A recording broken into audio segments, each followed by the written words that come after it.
Yewale. Kale tata wanaje bali sebo. Kale so. Yetato ne bamuyita emisime ya Heart FM radio mzee. Yes so. Kati mzee wange mbadde nsaba ku ddoboozi lyo ku nsonga ze nawuliddeko bana akatambi kenta bakatambula ak'omukyala waffe omupya w'omwaka ogumu gwe twakafuna. Ne ng'ambo waayi mzee wange omuleka munoonyeeko abitunnyonnyole.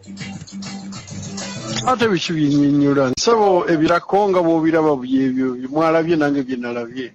Kaakati omukyala yavuddewo tetukyamulina oba mwabisuutizo maye bulijjo ebintu bibeerawo ne biggwa.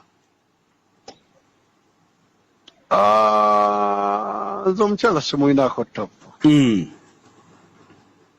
Era wanaaba ayagala ajja kuddayo yatereere. Okay. Bw'aba mwenzi ayenderaawo. Naye kino kyonna nga kyakabe okuzira manyi amawulire ga nti lwasa naye ku luno ndowooza tulowooze nti ku mulundi guno ekintu kye yakoze omuntu eyamukutte akatambi yabadde tadirectinze kubanga akakutuusaako butuusa oba ye yakikoze ng'akigenderedde.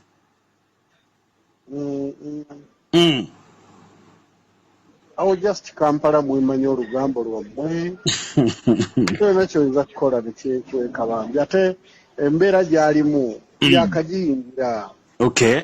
So tusaagala mumunenyenye ate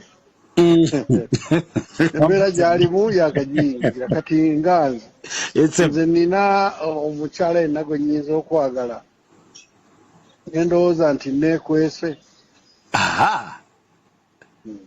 So tebirimu ebyo mwabimuyingizza mu bufunze muzei wange Lwasa omuntu ono wamusonyiye lwakuba nti embeera gye yakayingiramu kwegamba eya kamera eno talina gimanyira bulungi.